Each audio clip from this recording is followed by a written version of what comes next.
Welcome, everyone, to The Deep Dive. Today, we're really plunging into a topic right at the heart of vascular surgery, Mm, antithrombotic therapy. mm. Whether you're, a seasoned consultant like us, planning complex cases, or perhaps you're an FRCS candidate trying to navigate this intricate landscape, It is definitely intricate. understanding how to manage thrombosis, but without causing catastrophic bleeding Yeah. is just absolutely critical. It feels like a constant tightrope walk, doesn't it? It truly is. Every single decision, from tackling a carotid stenosis to managing a tricky DVT, it really hinges on getting that delicate balance right. Absolutely. And for our definitive roadmap through this often challenging terrain, we're relying today on the ESVS 2023 Clinical Practice Guidelines on Antithrombotic Therapy for Vascular Diseases. Right, the 2023 guidelines, hot off the press. Exactly. And they're incredibly comprehensive. They cover a huge range of arterial and venous conditions. And it's worth remembering, this was a massive multidisciplinary effort. Yeah, I saw the author list. Ugh. Angiologists, cardiologists, IR, hematology. Neurologists, phlebologists, vascular physicians, and of course, vascular surgeons. So you're getting a really holistic, well-rounded view. That's a crucial point. And maybe before we dive into the real specifics, we should quickly clarify something you'll hear us mention a lot. The class and level of evidence for the recommendations. Good idea. It's key to understanding the strength behind each statement. So class 1, that's the strongest. It means something is recommended. The evidence for benefit is really solid, usually from, multiple good trials. Unequivocal, pretty much. Then you've got class 2I. That means something should be considered. The weight of evidence or expert opinion leans towards benefit. Not quite as ironclad as class 1, but definitely leaning that way. Right. A strong suggestion, let's say. And class high is where something may be considered. The benefit is, well, less well established. Maybe fewer studies, maybe more conflicting data. A bit more room for clinical judgment there, perhaps. Exactly. And finally, class 3 means it's not recommended. Either no benefit or, crucially, more harm than good. Definitely avoid. And alongside the class, there's the level of evidence. Level A is the top tier, multiple randomized controlled trials, Right. meta-analyses, Highest confidence. robust data. Level B is usually from a single good randomized trial or maybe large non-randomized studies. Mm-hmm. Still strong, but maybe not quite as much weight as A. Mm-hmm. And level C, that's based on expert consensus, smaller studies, case series, that sort of thing. Mm-hmm. Still valuable guidance, but based on less rigorous data. So when you see class I, level A. You know it's a powerhouse recommendation. Wow. Solid as a rock. Got it. Okay, great clarification. Now, to really set the stage properly, let's talk about the immense clinical burden of these thrombotic events in our patients. From your perspective in the thrombosis clinic, what's the real aha moment you try to give trainees about why these guidelines matter so much? The aha moment, I think, and it really hits home when you're facing a patient, is that understanding these guidelines it's not just about passing an exam. No, definitely not. It's about making genuinely life-saving, limb-saving decisions.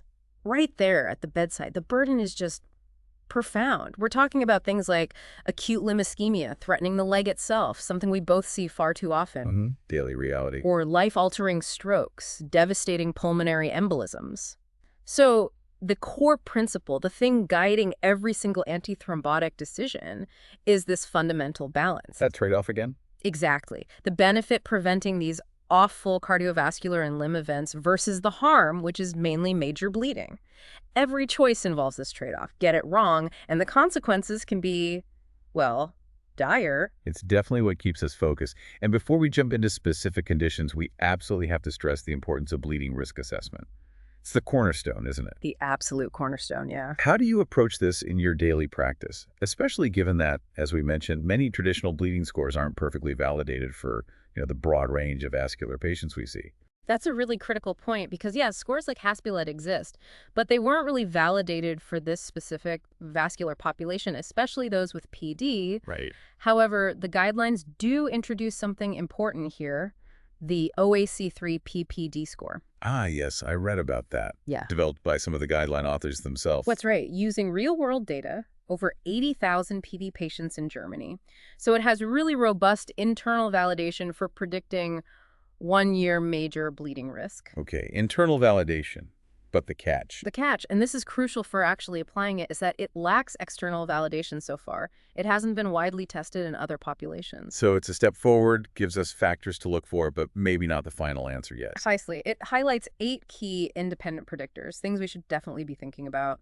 Oral anticoagulation before admission, age over 80. Chronic limb-threatening ischemia, Fontaine the third or fourth. Yeah, CHF, significant CKD, so EGFR under 30. Prior bleeding history, of course. Anemia. Anemia, and dementia. Each adds to the score, stratifying patients. But the real value right now isn't just the score itself, it's the systematic identification of these 8 crucial factors. Got it. So it gives us a framework. It means us consciously check for these things, even if the score needs more testing.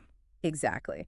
And this ties directly into the very first recommendations in the guidelines. Recommendation 1, Class 1, Level C consensus, says patients should have a bleeding risk assessment for shared decision-making. Shared decision-making. Key phrase. Absolutely. And recommendation 2, also Class I, Level C, tells us to actively manage the modifiable bleeding risk factors. Things like correcting anemia if possible, looking at platelet levels, avoiding NSAIDs. Optimizing the patient before you layer on potent drugs. You got it. And there's a practical pearl, too. Recommendation 3, Class III, Level C consensus, suggests considering a proton pump inhibitor, a PPI, for patients with a history of upper GI problems or just generally higher GI bleed risk. Makes sense. What's interesting is even though we don't have huge RCTs, proving that, say, correcting anemia definitively reduces future bleeds on these drugs, it's still clinically prudent. It's just good medical practice to optimize the patient. We focus on the pipes, but the blood flowing through them matters just as much. Well said. Okay. With that foundation of risk assessment laid, let's shift focus. Let's navigate the arterial domain you call the atherosclerotic labyrinth, starting with carotid artery disease. Dual goals here, right? Preventing strokes, but also other cardiovascular events. Exactly right. 2 key goals. So let's start with asymptomatic carotid stenosis, say greater than 50%, in patients not heading for intervention. Okay. Here, the guidelines are pretty clear. Recommendation 6, that's a Class I, Level B, strongly advises aspirin, 75, 325 milligrams, mainly to reduce those broader cardiovascular events. Because most deaths in these patients are actually cardiac. Precisely. 2/3 are cardiac-related. So we're thinking carotid, but acting systemically. Now, if aspirin isn't tolerated, recommendation 7, Class IIIa, Level C, suggests clopidogrel, 75 milligram, is the next step. Clopidogrel. And if they're allergic or intolerant to both aspirin and clopidogrel, then dipyridamole, 200 milligrams twice daily, should be considered. The Capri trial, gave good support for clopidogrel being at least as good, maybe slightly better than aspirin overall in atherosclerotic disease. Okay, so aspirin first, then clopidogrel, then dipyridamole for asymptomatic non-intervened patients. Now, what about symptomatic carotid disease? So patients who've had a TIA or a minor ischemic stroke, this is where DIPT comes in, right? Dual antiplatelet therapy. This is where it gets really interesting, yeah. And the first crucial thing is early initiation of aspirin right after the event. Meta-analyses show a huge immediate benefit. How big? Like a 60% reduction in recurrent stroke and a 70% reduction in disabling or fatal recurrent stroke. You have to act fast, get that aspirin on board ASAP. Wow. Okay, so aspirin immediately. Then for those not undergoing intervention, DAPITA PT. Yes, this is where the point and chance trials really inform the guidelines. Recommendation 8, a Class 1 Level A recommendation, states that DAPT, that's aspirin 75, 325 milligram plus clopidogrel 75 milligram for 21 days is recommended. 21 days, a specific short course. Exactly. Targeted, time-limited DAPT to significantly cut that early stroke risk.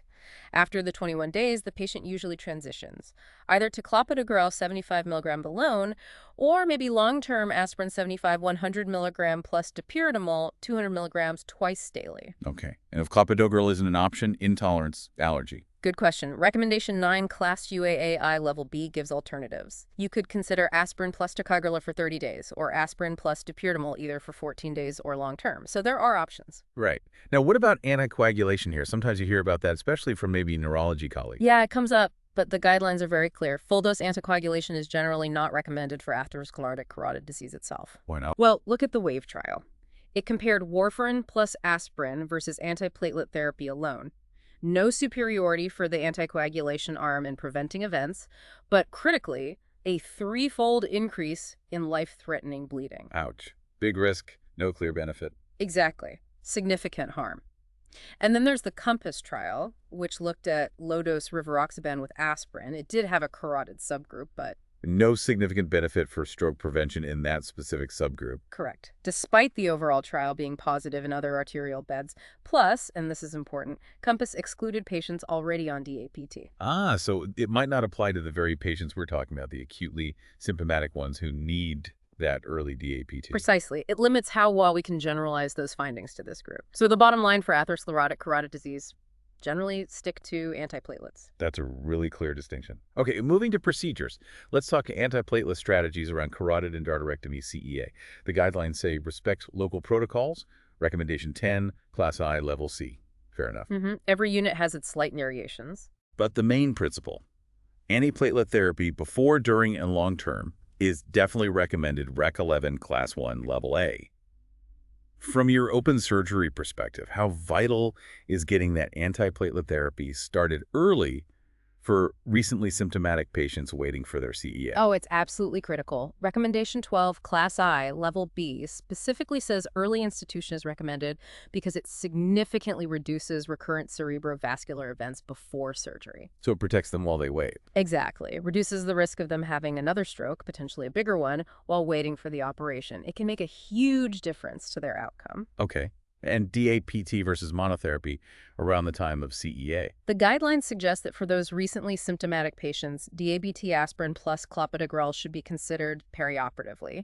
That's recommendation 13, class 3, level C. To cover that vulnerable period. Right. Bridge that immediate post-event risk. Now, if monotherapy is preferred for some reason, the suggestion is maybe aspirin 325 milligrams daily for 14 days, then dropping down to lower doses. That's recommendation 14, class CA, level B. And long-term after CEA.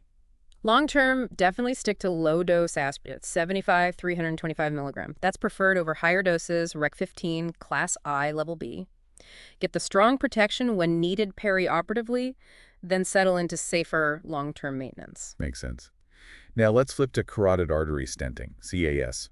Similar cardiovascular prevention goals as CEA, but maybe some extra stroke risks to think about. Yeah, definitely. With stenting, you've got the risk of distal embolization when you're manipulating wires and balloons, potential for mural thrombus forming on the injured vessel wall or the stent itself, and of course, stent thrombosis. So you need pretty robust antiplatelet cover. You do. Recommendation 16, Class I, Level C, advises DAPT aspirin plus clopidogrel for CAS patients. How soon should clopidogrel be started?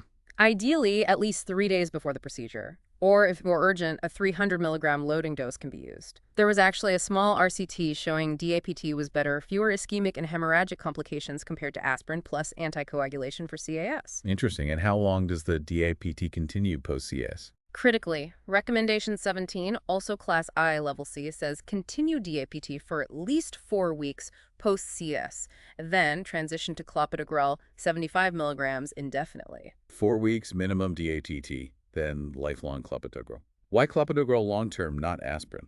That's based on the overall evidence suggesting clopidogrel might be slightly more effective long-term after stenting procedures and preventing thrombotic events related to the stent itself, while balancing bleeding risk. It covers both the immediate procedural risks and aims for long-term patency and stroke prevention. Okay, shifting gears now. Let's tackle lower extremity arterial disease, lead. This is a huge section in the guidelines, reflecting how common and complex it is. Where do we start? Asymptomatic lead. Let's start there. And this is where the guidelines make a really firm, maybe even surprising statement for some. Recommendation 23, Class 3, Level A. Class 3 level A, so Yep. definitely not recommended. Exactly. Aspirin is not recommended for cardiovascular prevention in isolated asymptomatic lead. Wow, that's a big deal. That must challenge a lot of ingrained practice. It really does. It's a major paradigm shift. The rationale is solid, though.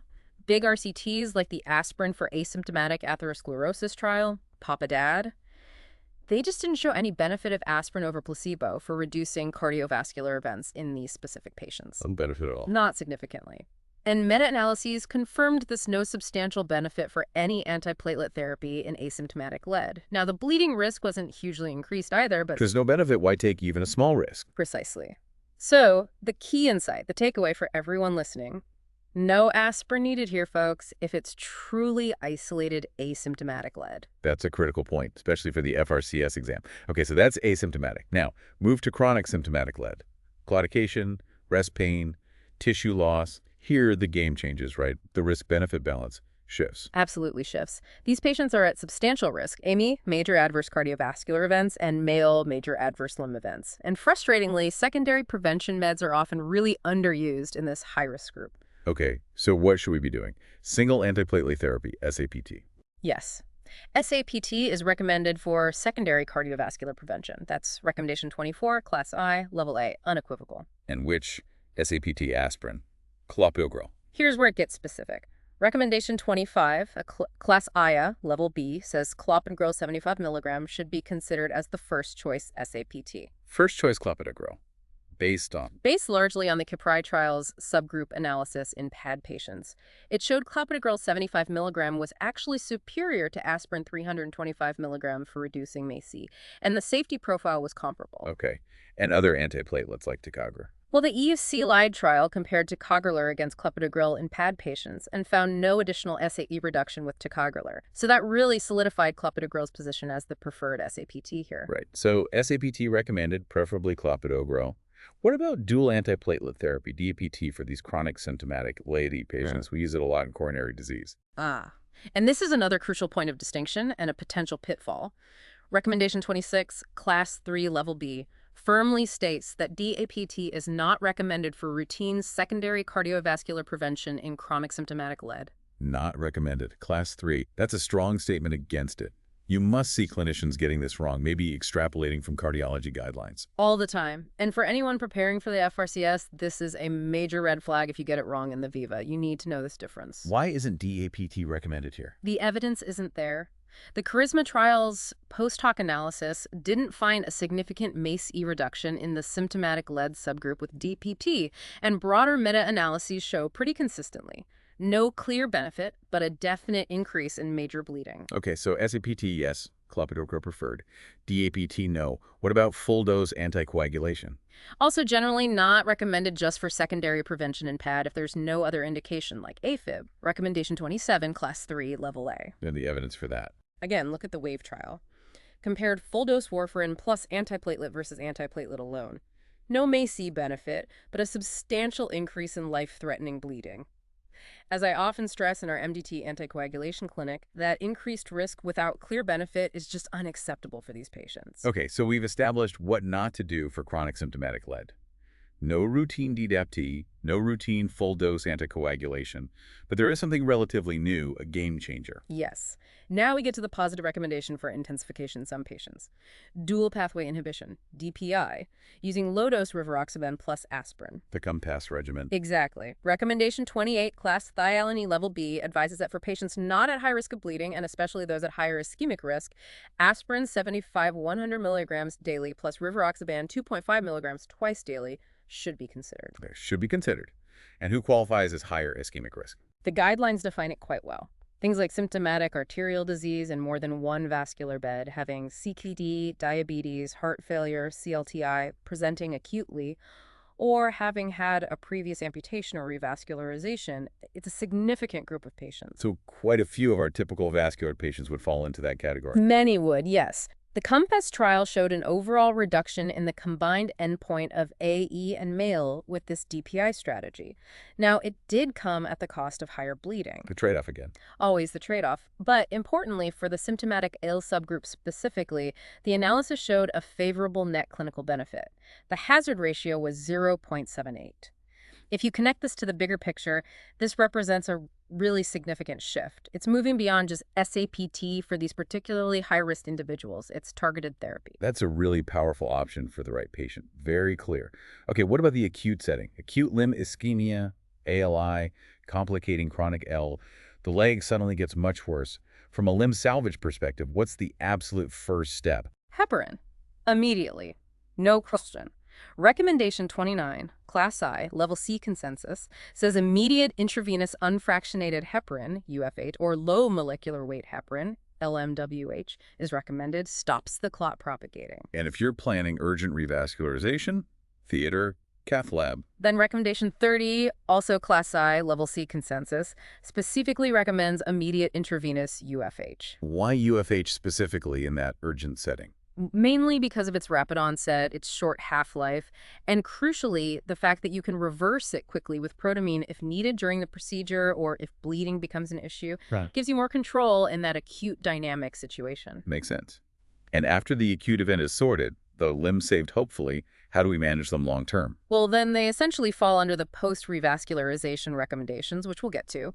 But the key is acknowledging these ALI patients are now definitively in a very high ischemic risk category. Right. Let's talk about those procedural considerations for lower extremity intervention, starting with anticoagulation during the procedure. Common practice, definitely. For endovascular procedures, recommendation 31, class 1 level B, recommends a single bolus of AV or intra-arterial UFH, usually 50 to 100 units per kilo, or alternatively LMWH at 0.5 milligrams per kilo. This is to reduce the risk of peri-procedural ALI, like thrombus forming on wires or catheters. And for open arterial surgery, bypass and endarterectomy. Similar idea. Recommendation 32, Class UIA Level C consensus says a single bolus of IV or IA UFH, again 50-100 units per kilo, should be considered. Do we need to monitor anticoagulation levels during these procedures? Yeah. ACTs, APTTs? It's commonly done, but the evidence guiding optimal levels isn't actually that strong. Recommendation 33 is a Class IIB Level C consensus. It says monitoring may be considered to guide doses, but it also acknowledges potential harm if you run levels too high. So it's a bit of a pragmatic approach based on common practice rather than definitive trial data. Okay. Now, after the procedure, let's say after endovascular intervention for lead, balloons, stents, what about DTT then? This is often debated. Recommendation 35 is a Class IB Level C consensus. It suggests a short course of Innovity, minimum 1 month, maximum 6 months, using aspirin 75 milligram plus clopidogrel 75 milligram may be considered. May be considered and only short term. For which patients? For patients not at high risk of bleeding, the idea is to potentially reduce secondary CV events and male. It's true this practice has increased, partly because newer technologies like drug-coated balloons or drug-eluting stents often mandated DIPT in their pivotal trials. Right, the trial protocols drive practice. They do, but the independent evidence supporting routine DIPT, specifically after peripheral endovascular intervention, isn't nearly as robust as the coronary stenting data. So it's a Class I maybe, not a definitely, and certainly not lifelong DIPT in this context. That's a really important nuance. Okay. What about after open arterial surgery, specifically infrainguinal bypass grafting? Here, the guidelines offer some important, quite nuanced recommendations, especially thinking about that dual pathway inhibition. The rivaroxaban-aspirin combo again. Yes. Recommendation 38, Class IA Level B, states that for infrainguinal endarterectomy or bypass, whether it's vein or prosthetic, if the patient is not at high bleeding risk, then aspirin 75, 100 milligram plus rivaroxaban 2.5 milligram by BD should be considered. Should be considered. And That's for that. this is largely driven by the Voyager PAD trial. Specifically, the surgical subgroup within Voyager showed a positive primary efficacy outcome, supporting this DPI approach in these high-risk post-op patients. Okay, powerful data from Voyager. But are there caveats? What about adding clopidogrel on top of the aspirin and rivaroxaban? Triple therapy. Big caution there. Recommendation 39 is Class 3 Level C. It says if clopidogrel is exceptionally added to aspirin plus rivaroxaban after infrainguinal bypass, and the patient isn't high bleeding risk, it's not recommended for longer than 30 days. Not beyond 30 days. Why? Because the bleeding risk with triple therapy is substantial, and it's very likely to outweigh any potential incremental benefit beyond that initial month. Safety first. Avoid routine triple therapy here. Got it. What about using vitamin K antagonists, VKAs like warfarin, after bypass? Specifically for infrainguinal bypass using autologous vein, VKAs may be considered to improve graft patency.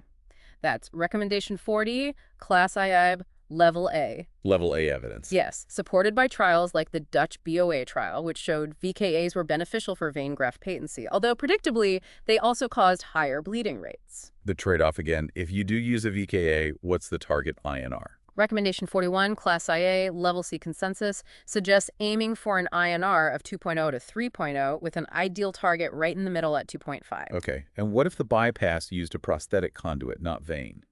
VKAs then? No, the evidence isn't there for VKAs with prosthetic grafts, but recommendation 42, Class II, Level B, says SAPT single antiplatelet therapy may be considered for prosthetic infrainguinal bypass to improve graft patency based on meta-analysis data. So maybe SAPT for prosthetics. And finally, what if the patient undergoing bypass, regardless of conduit, is just at high risk of bleeding? Then, reflecting that balance we keep talking about, recommendation 43, Class II, Level C consensus, suggests SAPT may be considered.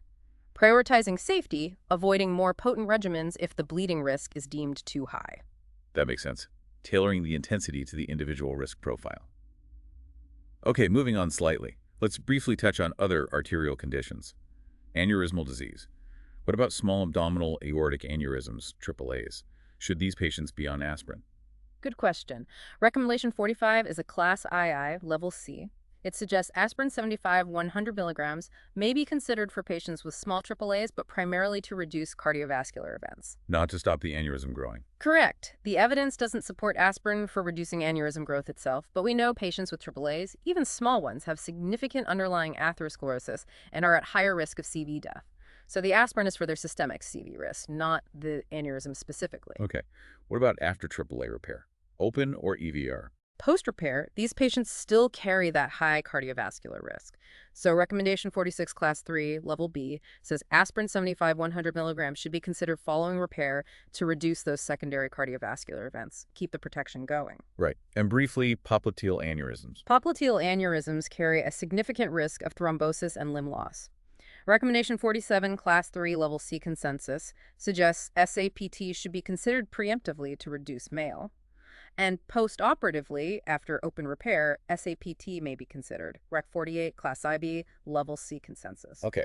What about arterial dissection, say carotid or vertebral artery dissection? For extracranial carotid or vertebral artery dissection, recommendation 49 is Class Y, Level B.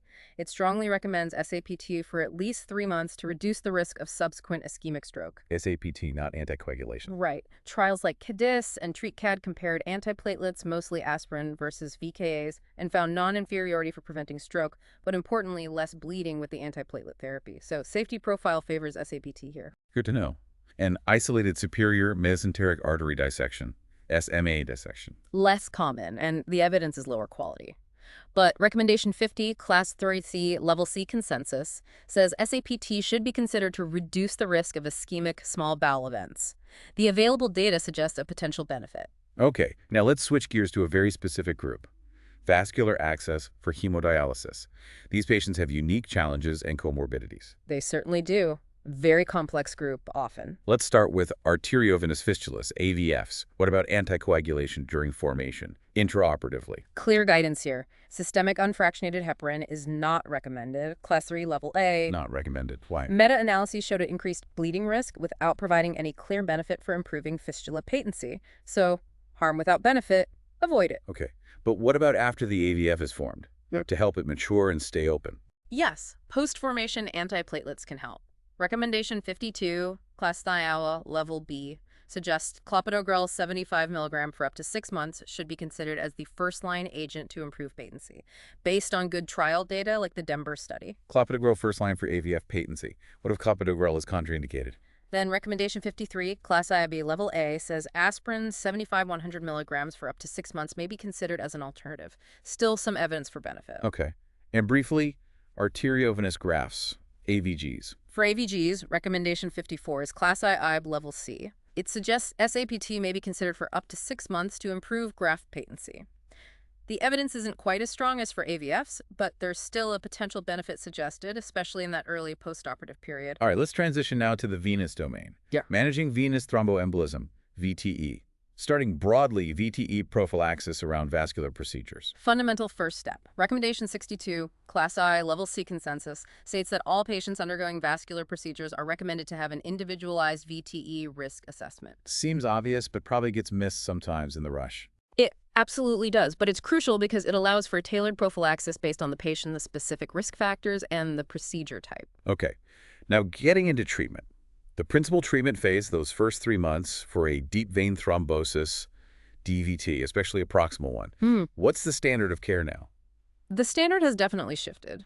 Recommendation 63, a Class I, Level A, strongly recommends a 3-month course of a full-dose direct oral anticoagulant, a DOAC, over a vitamin K antagonist like warfarin. DOAC is preferred over VKA. Why? Based on the big landmark trials, Amplify, Einstein, Hokusai, Recover, They consistently showed DOAs were non-inferior to VKAs for preventing recurrent VTE, but crucially, they had superior safety profiles, significantly less major bleeding. Better efficacy and safer. Makes sense they were preferred. Exactly. Easier to use, too. No routine monitoring needed for most patients. It really simplified DVT management. Are there any exceptions to using DOACs first line? Yes, an important one. Antiphospholipid syndrome, APS. Especially for patients who are triple positive or have a history of arterial or small vessel thrombosis, VKAs are still generally preferred. Why? Some studies suggested higher rates of arterial thrombosis with DOACs compared to warfarin in high-risk APS patients. Now, for lower-risk APS patients, DOACs may be an option, but the evidence is still evolving. It's definitely a hot topic and often needs specialist hematology input. Okay, important nuance for APS. Now, after that initial 3-month phase, what about extended phase anticoagulation beyond 3 months? How do you decide whether to continue and with what? It depends on the initial cause of the DVT and the patient's ongoing risk profile. If it was an unprovoked DVT, the risk of recurrence is higher, so extended therapy is often considered.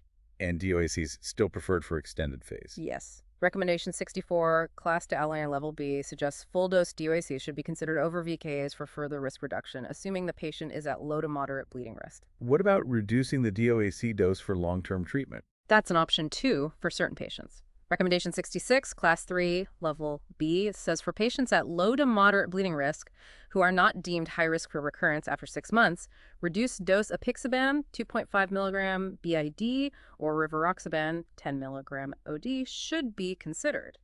So, a step-down approach possible for lower-risk patients long-term. Exactly. Offers a more tailored strategy trying to minimize that long-term bleeding risk while still providing good protection. Okay, now here's something I think might be a common misconception. What about using aspirin for extended DVT prevention? Maybe someone stops their DOAC and switches to aspirin. Bad idea, generally. Recommendation 65 is Class 3, Level A. Very clear. Aspirin is not recommended for extended antithrombotic therapy in patients with unprovoked DVT who are otherwise eligible for anticoagulants. Not recommended. Why not? It's simply much less effective than anticoagulants at preventing recurrent VTE. The evidence is clear. Don't be tempted to swap anticoagulation for aspirin in this setting unless there's a very strong reason why anticoagulants are absolutely contraindicated. Good practical advice. Okay, let's talk superficial vein thrombosis, SVT. Sometimes maybe dismissed as minor, but it can be serious, right? Absolutely underestimated sometimes. SVT carries a significant risk of progressing to DVT and even PE.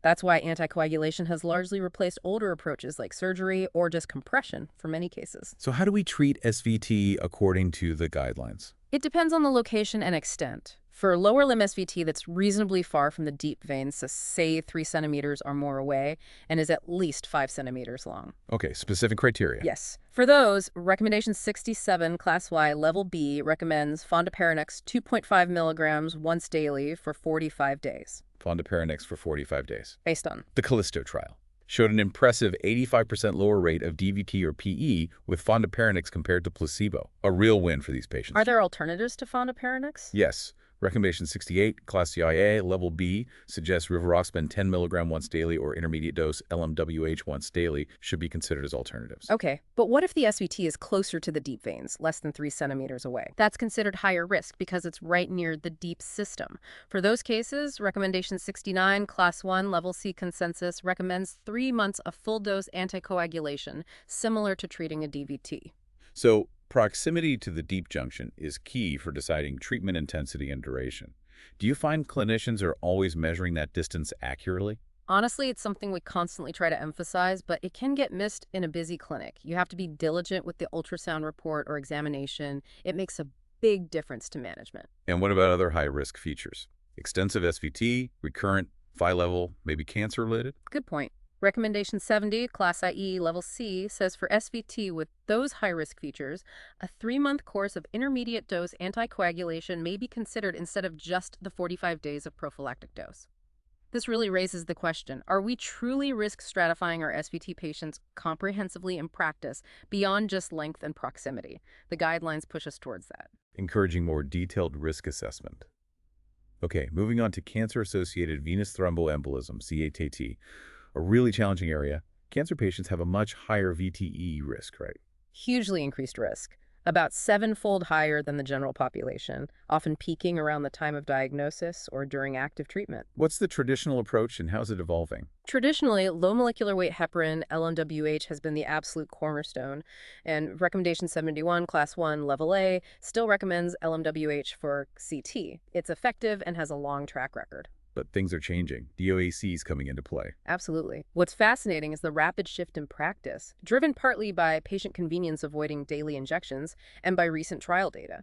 Recommendation 72, Class Time MI, Level A, states that for CAP patients who have a low risk of GI or GU bleeding. Important caveat, low GI-GU bleed risk. Very important caveat. For those patients, DOACs, preferably apixaban or alternatively rivaroxaban or edoxaban, should be considered as an alternative to LMWH. So DOAC is moving towards first-line option for selected CTAP patients. Increasingly so, yes. It's a major quality of life improvement for patients if they can take a tablet instead of injecting daily for months.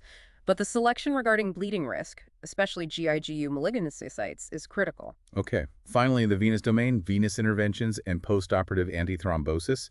What about thromboprophylaxis after superficial vein surgery, like stripping or ablation? It's about risk stratification again. Recommendation 73, Class TI, Level C, advises that for high ligation and stripping of the great saphenous vein, LMWH thromboprophylaxis should be considered if the patient has other risk factors, putting them at higher DVT risk. Not for everyone, but for higher-risk individuals. Exactly. Same idea for endovenous ablation of the GSV. Recommendation 74, Class T, Level C consensus, suggests considering LMWH prophylaxis if there's higher DVT risk or GU obesity, previous VTE, immobility. Makes sense. What about deep venous interventions? Iliofemoral stenting for chronic DVT, for example. What's the antithrombotic plan afterwards? This is complex, and the evidence is still evolving. Recommendation 75, Class CI, Level C, says an individualized antithrombotic regimen should be considered. It's a balance. You need aggressive therapy to keep the stent open, but these procedures can carry bleeding risks. What about DOACs versus warfarin after venous stenting? Any preference? It's debated. There have been some anecdotal reports, and we've certainly seen cases in our MDT of stent thrombosis occurring even while patients are on DOAs. But DOACs generally have clear benefits over warfarin for DVT treatment overall. The guidelines acknowledge this complexity and stress individualization. And how long should anticoagulation continue after stenting for DVT? Crucially, Recommendation 76, Class I, Level C consensus, states the duration is recommended to be at least as long as standard DVT treatment. So typically at least 3 months, and often longer depending on the underlying reason for the DVT and residual risk. Ensures continuity of care. Okay, let's move into special situations where the guidelines get particularly nuanced. First up, chronic kidney disease, CKD. Always a challenge for antithrombotic management, isn't it? Partly because these patients are often excluded from the big trials.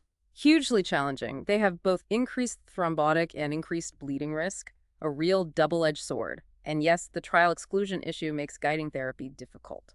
So what do the guidelines offer for CKD patients? Let's say a paid patient with CKD needs anticoagulation. Recommendation 55 is a Class IB, Level C. It offers cautious guidance. It says DOACs may be considered if the eGFR is 30 or higher, but if the eGFR is less than 30, VKs may be considered. May be considered. So a lot of caution and individualization needed. Absolutely. Strict individualization is key. Interestingly, the COMPASS trial did include patients with CKD stages 3 and 4. They had higher event rates, but the data suggested the rivaroxaban aspirin combo might still be effective, albeit needing very careful monitoring in this vulnerable group. Okay. What about VTE prevention or treatment in CKD? For VTE, if the eGFR is 30 or more, DOACs should be considered. Rec 56, Class 3, Level B. Dosing adjustments are often needed based on the specific GOAC and the level of renal impairment. And what about heparins in CKD? You mentioned UFH preferred in acute settings. Yes, due to short half-life and reversibility, if LMWH is used long-term in patients with CKD stage 3 or 4, eGFR 1559, Recommendation 57, Class 3, Level C, stresses that regular renal function monitoring and dose adjustment should be considered. Why the emphasis on dose adjustment for LMWH? Because LMWHs are primarily cleared by the kidneys. In impaired renal function, they can accumulate, significantly increasing bleeding risk. Meta-analyses show increased bleeding with standard doses in CKD patients. This raises a really important practical point. How diligent are we day to day in actually doing those dose adjustments and monitoring renal function closely? It's critical for safety. A vital point for practice. Okay, next common scenario. Patients with pre-existing indications for anticoagulation, like atrial fibrillation, who also have vascular disease, say PAD. The dreaded triple therapy question often comes up. Ah, yes, the constant question. Do we add an antiplatelet on top of their anticoagulant? So what do the guidelines say for a stable chronic PA patient already on full-dose anticoagulation for AFib? Add aspirin. Generally, no. Recommendation 58 is Class 3, Level B. It says for chronic PDA patients with a clear indication for full-dose anticoagulation, antiplatelet therapy is not routinely added. I go with that. Again, the WAVE trial showed adding aspirin to warfarin significantly increased bleeding without providing clear additional clinical benefit in this scenario. So, harm without benefit. And conversely, if a PDA patient on aspirin develops AFib and needs full anticoagulation, stop the aspirin. Yes. Recommendation 59, also Class 3, Level B, says if full-dose anticoagulation becomes indicated, the antiplatelet therapy should be stopped in most cases. The message is, for most stable PA patients on full anticoagulation, one potent drug is enough. Don't routinely add an antiplatelet. Okay, pretty clear. But is there any exception? What about right after an endovascular intervention in a patient already on anticoagulation? Yes, there's a specific limited exception. Recommendation 60, Class II, Level C consensus, suggests that exceptionally, for patients already on full anticoagulation undergoing endovascular intervention for PDA, adding single antiplatelet therapy for a maximum of 3 months may be considered. Okay, exceptionally, may be considered, and only for up to 3 months. Why this exception? It's a pragmatic acknowledgement of the heightened thrombotic risk immediately following endovascular procedures, especially with stents. It's trying to balance the procedural thrombotic risk against the bleeding risk of adding another agent, albeit temporarily. It requires careful, individualized judgment. Real-world nuance there. Okay, briefly, thrombophilia. Usually thought of more in venous disease, but can it cause arterial events? Yes, though it's rarer, certain thrombophilias, most notably antiphospholipid syndrome, APS, are definitely associated with arterial thrombosis as well. So focusing on APS, if a patient presents with an arterial event and is found to have APS, what's the recommendation? Recommendation 61 is Class I, Level C. It states that for APS presenting with an arterial embolic event, anticoagulation with VKAs, targeting an INR of 2.3 is recommended to reduce future events. VKA recommended, even though much of the APS evidence is venous. Yes, the recommendation is extended to arterial events based on the understanding of the prothrombotic state, although the direct evidence is less robust than for venous events. And as we mentioned earlier, the role of DOACs in APS, especially high-risk APS, is still hotly debated. And the general principle for investigating thrombophilia. Always do it in consultation with a specialist hematologist. Interpreting these tests is complex, the implications are significant, and there's a real risk of misdiagnosis or overtreatment if not done carefully. Good advice. Final special situation. Congenital vascular malformations, a very niche area. What's the key issue here regarding thrombosis? In certain extensive venous malformations, like in Klippel-Trenaunay syndrome, patients can develop something called localized intravascular coagulopathy, or LIC. LIC, what's that? It's characterized typically by low fibrinogen levels and high D-dimers, though platelet counts are often near normal. While usually not causing major problems spontaneously, it can be dangerously aggravated by invasive procedures, potentially tipping over into full-blown DIC disseminated intravascular coagulation. So how do we manage that risk around procedures? Recommendation 77, Class II, Level C consensus, suggests that for patients with extensive venous malformations and confirmed LIC, prophylactic anticoagulation, maybe with LMWH or a DOAC, may be considered for about 10 days before and 20 days after an invasive procedure. This is to try and prevent that catastrophic DIC complication. Anticoagulation may be considered. What about antiplatelets? No role here. Recommendation 78 is Class 3, Level C consensus. Antiplatelet agents are not recommended for managing this specific VM-associated coagulopathy to prevent DIC. Focus is purely on anticoagulation if needed. A very specialized scenario, but important to know the distinction. Okay, we've covered a huge amount of ground on what drugs to use and when. But a constant practical headache, especially for us surgeons, is managing these patients when they need an elective procedure. Let's talk procedural considerations, specifically stopping and bridging. When do we stop anticoagulants before surgery? This is bread and butter, but absolutely critical for safety. The main goal is balancing bleeding risk during the procedure against the patient's underlying thrombotic risk off the drug. So for warfarin, VKAs. Generally stop 5 days before surgery if the INR is in target. Yep. You must check the INR the day before. If it's still high, say above 1.5, you might need a small dose of vitamin K. Okay, 5 days for warfarin, check INR. What about the DOACs? Much simpler. Much simpler generally. Most can be stopped just 24 to 48 hours before an elective procedure. The exact timing depends on the specific DOAC, the patient's kidney function, eGFR, and the bleeding risk of the planned surgery. Higher bleeding risk surgery or poorer kidney function means stopping earlier. Exactly. Maybe 48 hours or even slightly longer in some high-risk cases. Conversely, for very low bleeding risk procedures, some DOACs might only need to be held for 24 hours, or sometimes not at all, but that needs careful consideration. Okay, now bridging therapy. Using LMWH while the main anticoagulant is stopped. Used to be almost automatic, didn't it? Almost reflexive. But the evidence has really swung against routine bridging. For patients on DOACs undergoing most elective procedures, bridging is generally not recommended. Not needed because the DOACs wear off and start working quickly again. Precisely. Their pharmacokinetics usually make bridging unnecessary and just add bleeding risk. For patients on VKAs, routine bridging is also much less common now. So, who does need bridging these days? It's a very select group. Bridging should really only be considered for VKA patients who are at very high risk of thromboembolism. Think mechanical mitral valve, maybe an older caged ball aortic valve, or a very recent stroke or VTE like within the last 3 months. Only the highest thrombotic risk VKA patients. Exactly, and even then, it's an individualized decision, weighing that high thrombotic risk against the known increased bleeding risk that comes with bridging. The BRIDGE trial really hammered this home for AFib patients, showing no benefit and more bleeding with routine bridging for most. So the message is bridge very selectively, mostly just very high-risk VKA patients.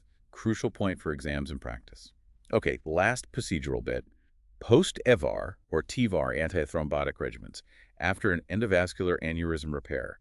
What's the plan? Once the aneurysm is excluded, the focus shifts back mainly to secondary cardiovascular prevention because these patients almost always have widespread atherosclerosis. Antiplatelet therapy. Yes. Recommendation 46, which we touched on earlier, Class 2 IA Level B, says aspirin 75-100 milligram should be considered after repair open or Evardivar to reduce those secondary CV events. It's treating their underlying disease. Just aspirin usually, not DAPT. Generally just aspirin, unless there's another clear indication for DAPT, like if they had recent coronary stents placed concurrently.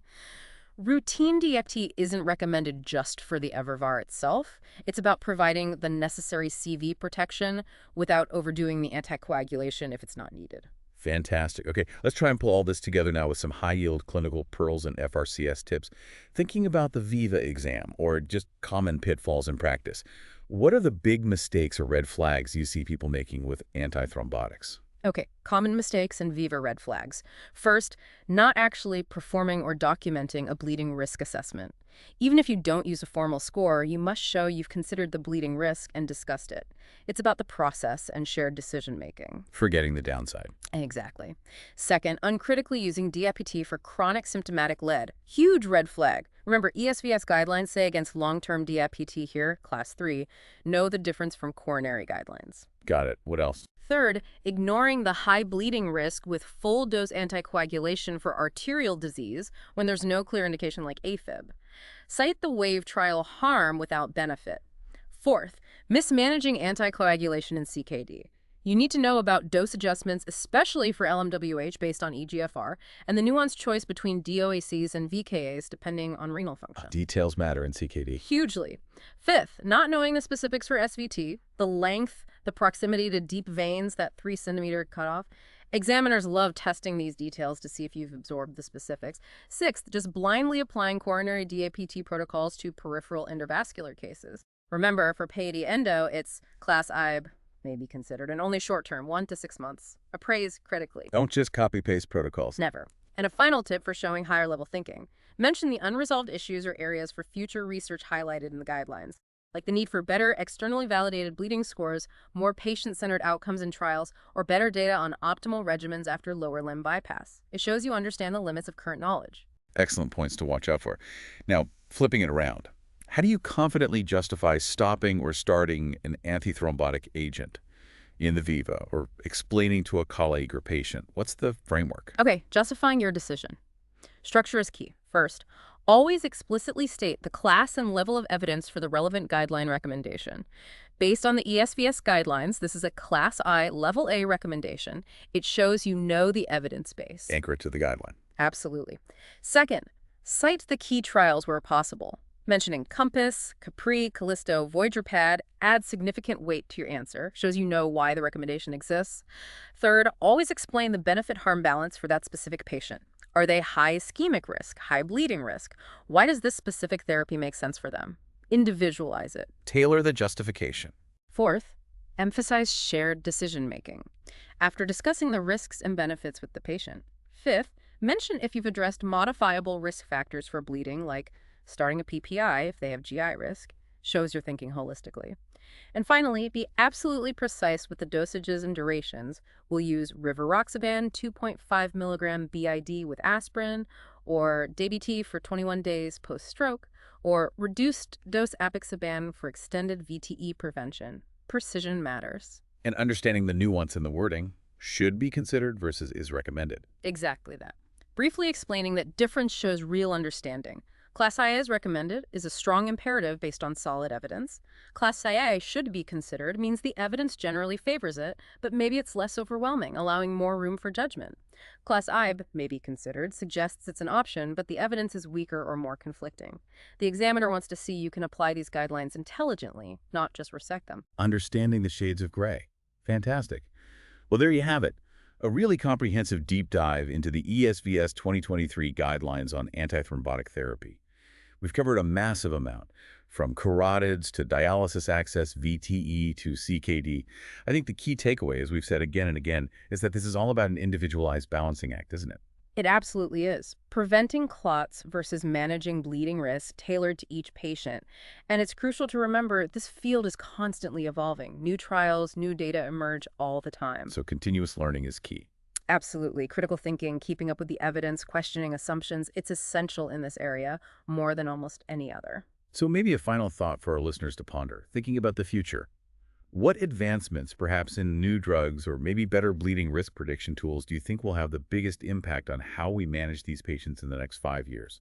And maybe more importantly, how will we, as vascular specialists, best integrate those advancements into our everyday practice effectively and safely? Great questions to think about. Thank you so much for diving deep with us today. Keep learning, keep questioning, and keep making those informed, balanced decisions for your patients.